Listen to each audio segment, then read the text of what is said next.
사무엘하 2장 12절부터 23절 본문을 통해 교만한 자의 죽음이라는 제목으로 하나님의 말씀을 증거하겠습니다. 앤드류 머레이라고 하는 유명한 목회자이자 신학자가 있습니다. 그분이 이 겸손에 대해서 우리가 왜 겸손할 수밖에 없는가 세 가지 이유를 들었습니다. 첫 번째, 우리는 피조물이기 때문에 겸손할 수밖에 없습니다. 두 번째, 우리는 죄인이기 때문에 겸손할 수밖에 없습니다. 그리고 마지막으로 우리는 성도이기 때문에 겸손해야 한다는 것입니다.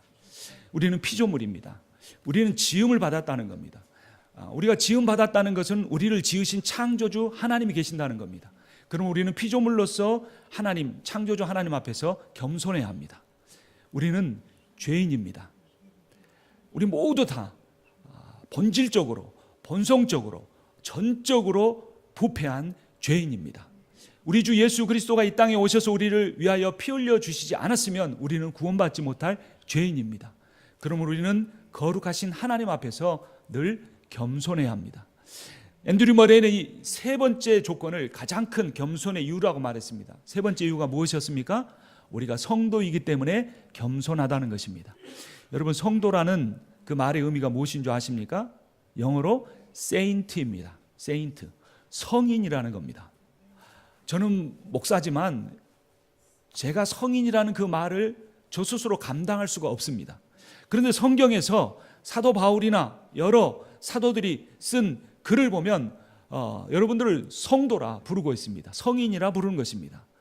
하나님의 은혜로 말미암아 우리는 죄인이고 피조물인데 하나님의 자녀가 되었고 하나님이 거룩하게 여기신 성인으로 여겨주시는 그런 존재가 되었다는 겁니다. 그래서 우리는 그 하나님의 은혜로 말미암아 우리는 겸손해야 합니다. 피조물이기 때문에 겸손하고 죄인이기 때문에 겸손하고 성도이기 때문에 겸손해야 합니다. 그런데 인생에서 가장 힘든 것이 무엇인가? 겸손하는 것 같습니다. 신앙생활에서 가장 힘든 것이 무엇인가? 다른 것은 다 해도 제일 힘든 것이 무엇인가? 겸손인 것 같습니다.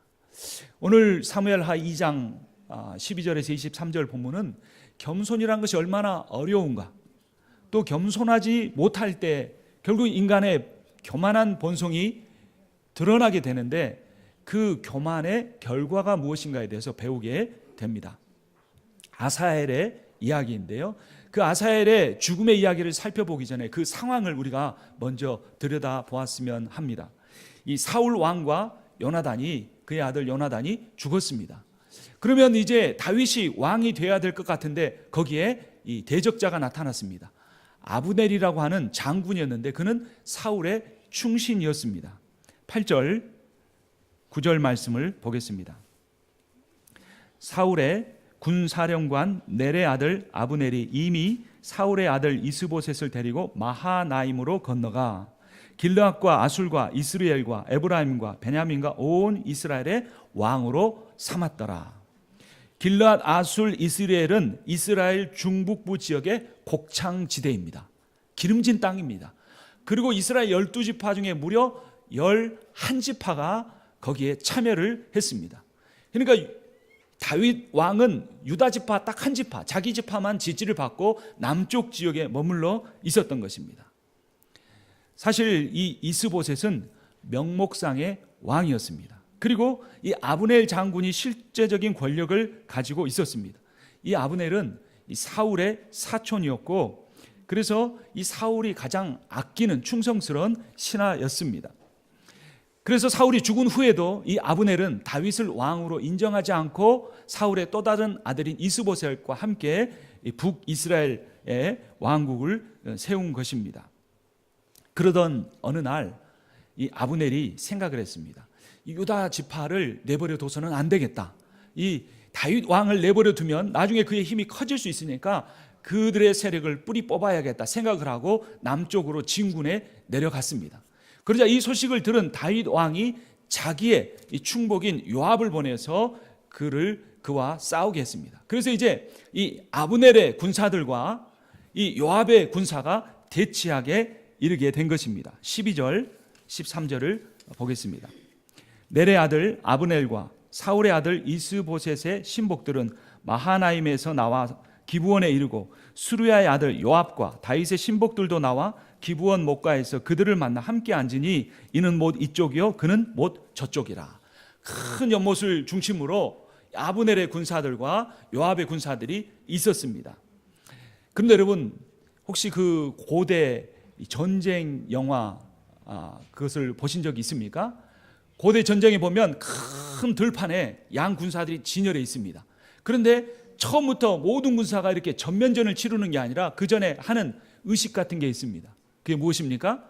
양쪽 진영에서 최고의 장수들을 보내어서 겨루게 하는 겁니다. 그래서 그 이긴 장수의 그 군대가 아주 그 사기가 진작되는 것입니다. 그런데 이 아브넬의 군사들과 요압의 군사들이 싸울 때는 한 사람의 장수를 보내지 않고 젊은 12명의 군사들을 내어 보내었습니다. 그리고 나서 그들에게 싸움을 하게 합니다. 14절부터 보겠습니다. 아브넬이 요압에게 이르되 원하건대 청년들에게 일어나서 우리 앞에서 겨루게 하자. 요압이 이르되 일어나게 하자 하매 그들이 일어나 그 수대로 나아가니 베냐민과 사울의 아들 이스보셋의 편에 12명이요 다윗의 신복 중에 12명이라. 그래서 그 둘이 싸우게 합니다. 그런데 그 결과는 너무나 비참합니다. 16절 보겠습니다. 각기 상대방의 머리를 잡고 칼로 상대방의 옆구리를 찌르매 일제히 쓰러진지라. 그러므로 그곳을 헬갓 핫수림이라 일컬었으며 기브원에 있더라. 14절에 겨루게 하자라고 되어 있는 이 표현은요, 지금 우리가 개역 개정판 성경을 보고 있는데 그 전에 여러분들이 보시던 게 무슨 버전입니까? 개역 한글판이죠. 그 개역 한글판에는 이 겨루게 하자가 뭐라고 되어 있냐면 장난하게 하자 이렇게 되어 있습니다. 그러니까 그 12명의 꽃다운 젊은 청년들을 내어 보내서 한번 어떻게 싸우느냐, 누가 죽는가 한번 보자, 그 장난을 한번 해보자, 유희적인 싸움을 건 것입니다. 그래서 어떻게 하냐면 12명이 양쪽으로 늘어서서 상대방의 머리를 잡습니다. 양쪽의 머리를 잡고 상대방의 옆구리를 찔렀는데 어느 편도 이기지 못하고 그 24명의 젊은이들이 그 자리에서 엎드려져 죽었습니다. 전쟁은 인간의 교만의 극치를 보여주는 내용입니다. 지금도 우리의 조국에서는 이 북한이 핵 개발을 하고 그것을 가지고 여러 나라들을 위협해서 위기 가운데 있습니다. 올해는 특별히 더 그러한 많은 긴장감이 고조되었던 시절 같습니다. 불과 몇십여 년 전에 동족 상잔의 비극이 있었는데 지금도 우리가 총뿌리만 겨누고 있는 것이 아니라 그런 핵무기와 여러 가지 아주 강공할 만한 무기를 가지고 서로 위협하고 살아가고 있습니다. 그런데 그러한 큰 전쟁에서만 아니라 어찌 보면 우리의 인생에서도 그러한 크고 작은 싸움과 갈등이 있지 않나 생각을 해 봅니다. 이 전면전을 싸우기 전에 이 선발전에서는 이 무승부였습니다. 그런데 전면전이 일어나고 보니 이길 것으로 생각했던 아브넬의 군대가 패배하게 되고 질 것으로 예상되었던 요압의 군대가 승기를 잡게 됩니다. 17절 말씀 우리 함께 읽겠습니다. 그날에 싸움이 심히 맹렬하더니 아브넬과 이스라엘 사람들이 다윗의 신복들 앞에서 패하니라. 역전이 일어난 겁니다. 전세가 완전히 뒤바뀌어져 버린 것입니다. 그러자 아브넬은 순순히 패배를 인정하고 자기 부대를 데리고 퇴각했습니다. 그런데 그때 갑자기 한 인물이 등장합니다. 이 요압의 동생 아사헬이었습니다. 이 요압의 세 형제가 있었고 이 세 형제가 다윗의 신복이었는데 그 중에서 이 아사헬은 뭐가 특징이었냐면 발이 매우 빨랐습니다. 얼마나 빠른지 그를 들로루에 비유했습니다. 저는 참 달리기를 잘 못하는데요. 이 달리기를 잘하는 사람 보면 참 날렵해 보이죠. 근데 사람이 아무리 잘 달린다고 해도 이 들로루가 여러분 한 번 뛰면은 2m, 3m씩 날아가듯이 점프해서 날아가지 않습니까? 그러니까 이 동물의 왕인 사자도 웬만큼 사력을 다하지 않으면 들로루를 잡을 수 없는 겁니다. 아사헬은 이만큼 발이 빨랐습니다. 그래서 그는 자기의 빠른 발을 믿고 그것을 자랑하면서 살았습니다. 16절을 보겠습니다. 18절을 봅니다. 그곳에 수르야의 세 아들 요압과 아비새와 아사헬이 있었는데 아사헬의 발은 무엇같이 빠르더라? 들로루같이 빠르더라. 그렇습니다. 그리고 이것은 그의 장점입니다. 발이 빠르다는 것이 운동선수에게만 아니라 이 전쟁에 나간 군인에게도 얼마나 장점이겠습니까? 근데 여러분, 최고의 장점은 최고의 약점이 될 수 있다는 것을 우리가 명심해야 합니다. 내가 아무리 큰 장점이 있어도 그것을 하나님 안에서 사용하지 않으면 그것이 나에게 치명적인 약점으로, 치명적인 문제를 일으키는 요소가 될 수 있다는 것을 생각할 수 있는 겁니다. 여러분, 내가 생각하는 나의 장점은 무엇입니까? 내가 다른 사람보다 더 낫다고 생각하는 것이 무엇입니까? 그것은 하나님이 주신 은사입니다. 근데 그것을 하나님의 영광만을 위해서 겸손하게 사용하지 않으면 그것이 나를 교만하게 만들고 그것이 오히려 나에게 문제를 일으킬 수 있다는 것입니다. 아사엘의 경우도 그랬습니다. 들노루처럼 빠른 그의 발이 그를 사지로 내몰고 만 것입니다. 사실 아사엘은 아브넬의 적수가 되지 못했습니다. 근데 그가 지금 이렇게 이 아브넬을 쫓아가는데, 끝까지 쫓아가는데 무엇 때문에 그랬냐면 자기 편이 승리하고 있었다는 것이고 자기 발이 매우 빠르다는 사실 때문에 아브넬을 쫓아갔습니다. 그래서 아브넬이 막 도망을 가는데 뒤에서 보니까 누가 쫓아오는 거예요. 뒤돌아봤더니 아사엘이 쫓아와요. 아사엘 너냐? 묻습니다. 그래, 나다. 나를 쫓아오지 말아라. 그에게 권면합니다. 내가 너의 형, 만약에 내가 너를 죽인다면 너의 형 요압을 어떻게 보겠느냐? 네가 이 전쟁에서 이 무공을 세우고 싶다면 내 부하 중에 한 명을 너에게 줄 테니 네가 그의 갑옷을 취하여 가라라고 권면합니다. 하지만 아사엘은 그의 말을 듣지 않습니다. 21절 말씀을 우리 함께 한번 읽어보겠습니다. 아브넬이 그에게 이르되 너는 왼쪽으로나 오른쪽으로나 가서 청년 하나를 붙잡아 그의 군복을 빼앗으라 하되 아사엘이 그렇게 하기를 원하지 아니하고 그의 뒤를 쫓으매. 그러니까 자기의 장교 중에 한 명을 내주겠다는 겁니다. 공을 세울 기회를 주겠다는 겁니다. 왜냐하면 아사엘은 아브넬의 적수가 되지 않았습니다. 여러분, 고대 전쟁에서, 아니 중세시대 전쟁에서도 이 상대방의 적장은 쉽게 죽이지 않았습니다. 유럽에 왕가들이 있었는데 이 왕가들은 다 친인척으로 연결이 됐습니다. 그래서 프랑스의 공주를 영국의 왕비로 보내고 또 영국의 공주를 저기 어떤 스페인의 왕비로 보내는 겁니다. 그래서 왕족들이 다 얽혀 있기 때문에 그 왕족에서 그 나온 기사들이 또 전쟁을 하면서 희생되는 것은 평민들이었고 상대방의 적장이라고 할지라도 쉽게 죽이지 않았습니다. 죽였을 때는 무시무시한 보복이 따르게 되어 있었기 때문입니다. 이러한 사실을 잘 알고 있는 아브넬도 요압이 가장 아끼는 그의 동생 아사엘을 죽이지 않기를 원했습니다. 그래서 자기의 장교 하나를 내주겠다고 하는데도 아사엘은 자기의 빠른 발만 믿고 끝까지 아브넬을 쫓아서 갔던 것입니다. 그때 아브넬이 무엇이라고 권면합니까? 22절 말씀 읽겠습니다. 아브넬이 다시 아사엘에게 이르되 너는 나 쫓기를 그치라. 내가 너를 쳐서 땅에 엎드려지게 할 까닭이 무엇이냐?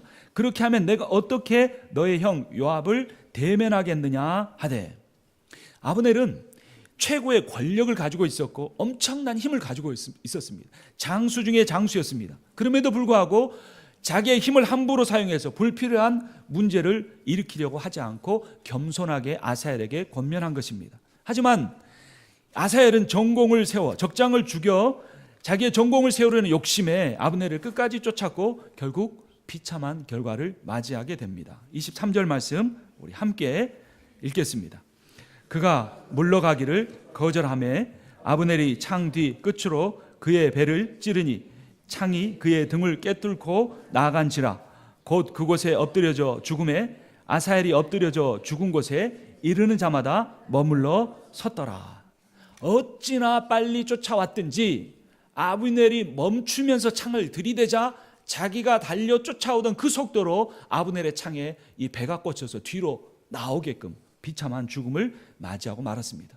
그 모습이 얼마나 처참하고 비참했던지 그 길을 지나는 군인들마다 그곳에 서서 멍하니 그 비참한 죽음을 바라봐야 할 정도였습니다. 그의 장점이 그를 죽게 만들었습니다. 그의 교만이 그를 죽게 만든 것입니다. 여러분, 우리는 흔히 그렇게 생각합니다. 나에게 이런 약점만 없다면, 나에게 이런 결점만 없다면, 내가 지금 이 문제만 해결된다면 내 인생이 달라지고 내가 무엇인가 더 놀랍게 다른 삶을 살 수 있을 거라고 생각합니다. 근데 사실 보면요, 그 약점 때문에 내가 사람들 앞에서 겸손했습니다.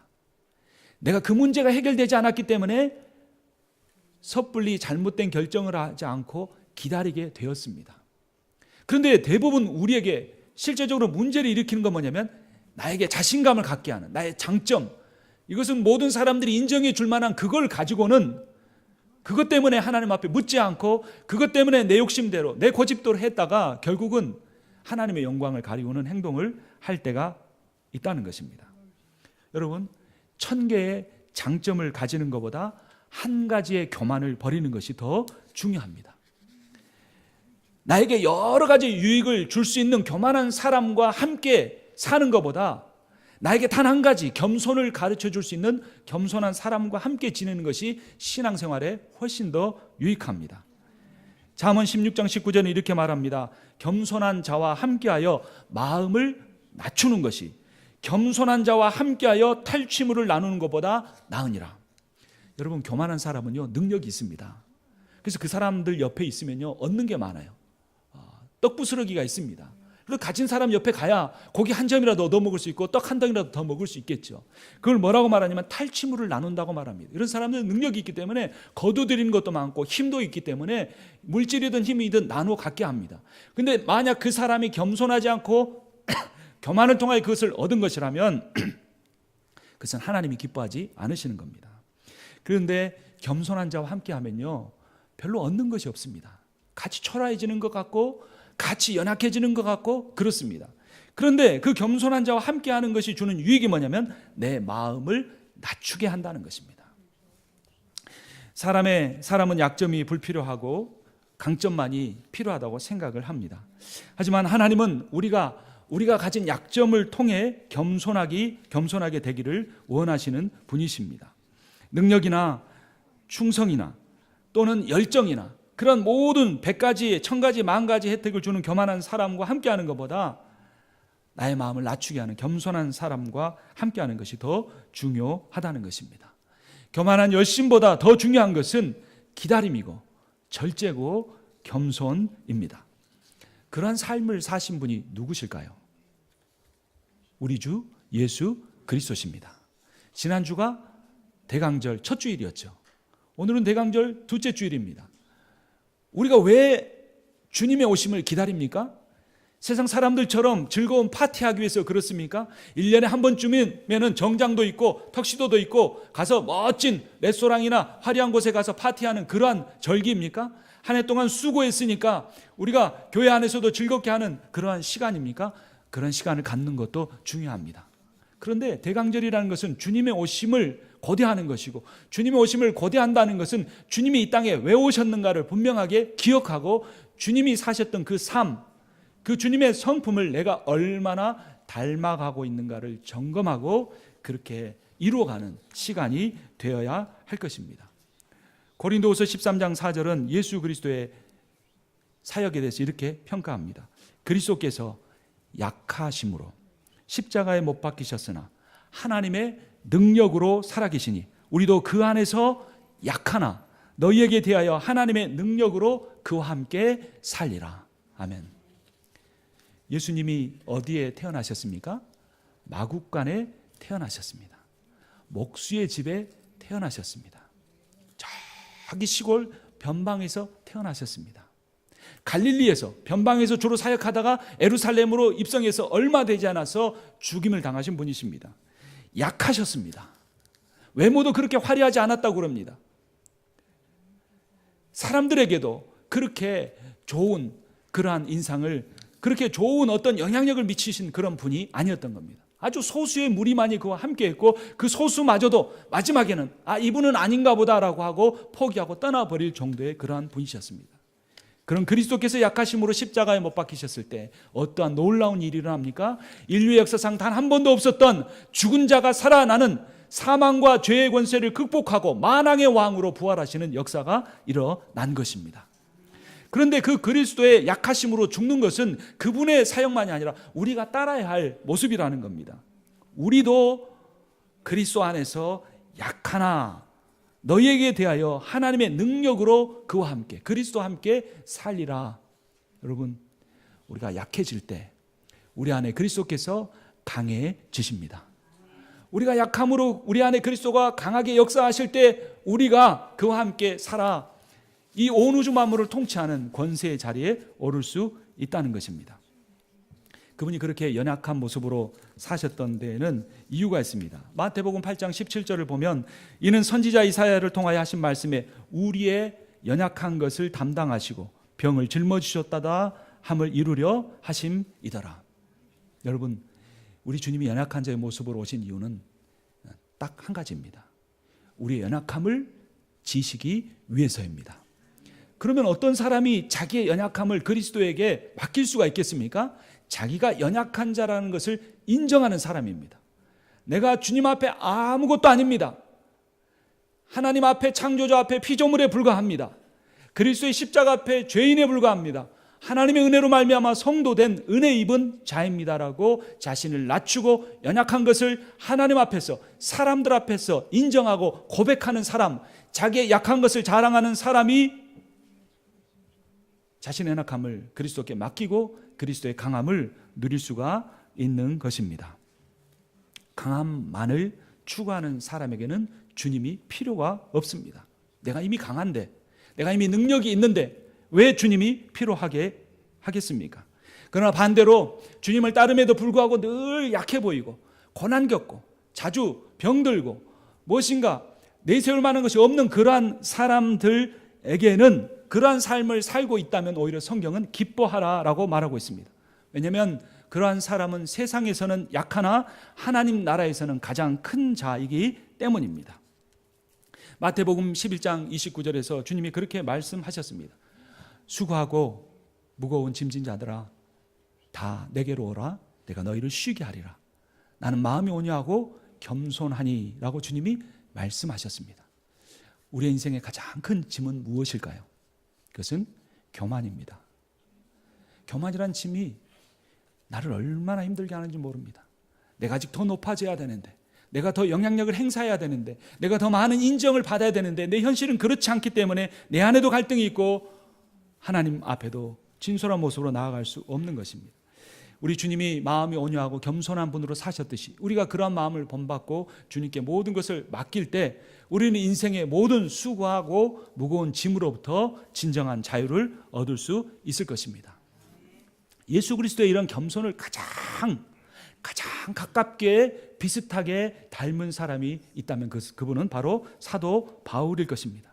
이 사도 바울은 이 세상에서 자기가 이전에 누렸던 모든 것들, 가문, 학력, 배경, 집안, 자기의 개인적인 능력, 심지어 자기가 삼층천에 올라가 그 놀라운 체험을 했던 것조차도 다 자랑하지 아니하고 오직 예수 그리스도 안에서 약함만을 자랑했습니다. 여러분, 이 고린도후서 말씀은 중요하니까 우리 한번 찾아보겠습니다. 고린도후서 12장 말씀입니다. 제 성경으로 신약성경 298페이지입니다. 고린도후서 12장 1절부터 제가 읽겠습니다. 무익하나마 내가 부득불 자랑하노니 주의 환상과 계시를 말하리라. 내가 그리스도 안에 있는 한 사람을 아노니 자기 자신입니다. 그는 14년 전에 셋째 하늘에 이끌려 간 자라. 그가 몸 안에 있었는지 몸 밖에 있었는지 나는 모르거니와 하나님은 아시느니라. 내가 이런 사람을 아노니 그가 몸 안에 있었는지 몸 밖에 있었는지 나는 모르거니와 하나님은 아시느니라. 그가 낙원으로 이끌려 가서 말로 표현할 수 없는 말을 들었으니 사람이 가히 이르지 못할 말이로다. 놀라운 체험을 한 것입니다.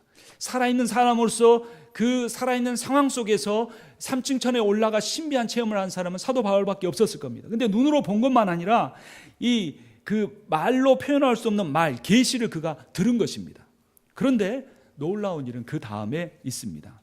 12장 5절 함께 읽겠습니다.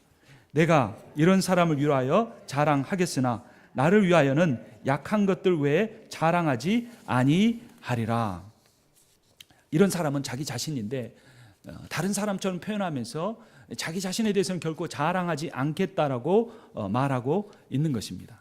여러분, 그리스도의 능력이 우리 안에 머물게 하려면 우리의 연약함만을 자랑해야 합니다.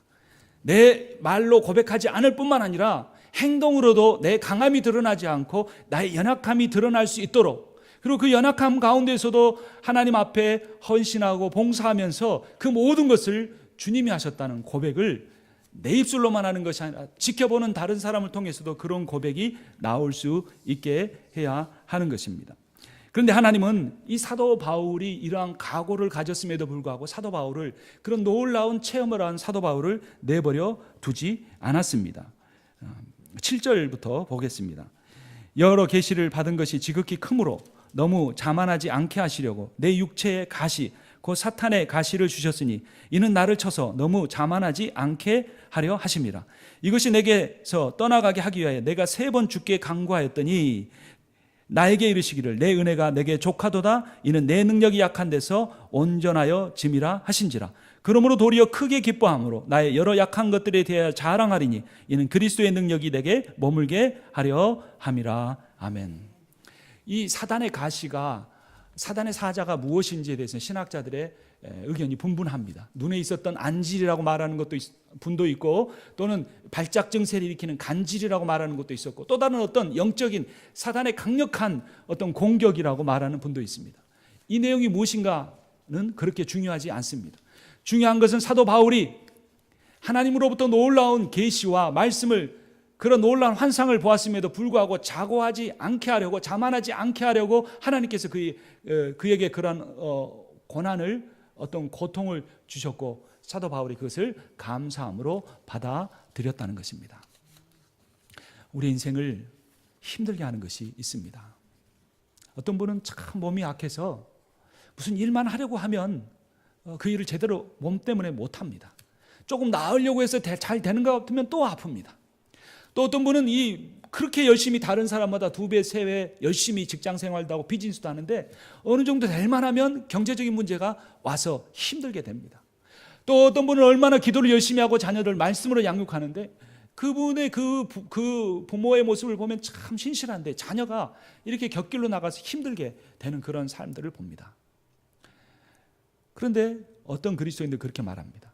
그런 삶을 사는 것은 뭔가 문제가 있기 때문이다. 그리고 세상에서 경제적인 어려움이든 인간관계의 갈등이든 어떤 육신의 질병이든 자녀 문제든 하나도 없는 것이 하나님의 복을 받은 것이다라고 그렇게 잘못 말합니다. 물론 그럴 수 있습니다. 만약 그가 그 모든 것을 누림에도 불구하고 다른 어떤 사람보다 더 겸손하다면 그것은 하나님으로부터 받은 복임에 틀림이 없지만, 만약에 그 중에 단 한 가지로라도 그것 때문에 겸손해지지 못하고 교만해진다면, 그것을 그리스도보다 더 자랑한다면, 그것 때문에 내가 그것을 가지지 못한 다른 사람을 무시하고 멸시하고 자기를 높이려고 한다면 그것은 아사엘의 들러로와 같이 빠른 발처럼 그를 패망으로, 멸망으로 이끄는 그런 가시가 되고 만다는 것입니다. 복음성가 중에 겸손이라는 이 곡이 있습니다. 그 겸손의 가사가 참 매우 깊은 의미를 담고 있어서 제가 잠깐 소개하려고 합니다. 겸손이란 칭찬이나 비난 가운데서도 침묵하며 살아가는 것이라고 말합니다. 또한 겸손은 어떠한 자기 주장도 버리고 모든 것을 주님께 맡기는 것. 겸손이란 내가 강한 것이 아니라 주님의 강함을 보여주는 것. 겸손이란 겉사람이 드러나지 않고 속사람이 드러나는 것이라고 말해 줍니다. 여러분, 우리가 다 완전히 겸손할 수 없습니다. 어찌 보면 우리가 겸손하지 못하기 때문에, 내가 겸손하지 못하다는 사실 때문에 주님 앞에 엎드리고 죄인임을 인정하고 피조물임을 인정하고 오직 하나님의 은혜로 하나님의 성도 되었다는 것을 고백하는 진정한 겸손에 이르게 될지도 모르는 것입니다. 교만은 자기가 자기를 높이는 것입니다. 교만은 하나님의 말씀의 기준이 아닌, 예수 그리스도의 복음이 아닌 세상적인 조건으로 자기를 높이는 것입니다.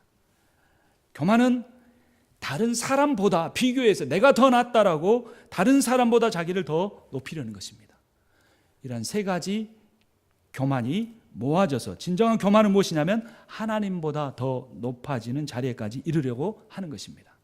하나님이 말씀하지 않으셨는데 하나님의 음성을 듣기보다 자기의 생각대로 나아가려고 하는 진정한 교만의 자리에 이르게 되는 것입니다. 여러분, 아사엘은 승리를 거둔 편에 속했음에도 불구하고 자기의 빠른 발을 믿고 나서다가 죽임을 당했습니다. 교회는 승리한 자들의 모임입니다. 예수 그리스도의 십자가의 보혈로 죄와 사망의 권세로 다스리는 사단의 권세를 이겼습니다. 그러므로 우리가 승리에 속한 편에 속했으므로 결코 아사엘과 같이 교만하지 않고 우리 주 예수 그리스도처럼, 사도 바울처럼 겸손한 삶을 삶으로써 우리 주님이 우리에게 주신 그 승리의 기쁨과 평강을 누리시는 여러분과 제가 되기를 주님의 이름으로 축원합니다.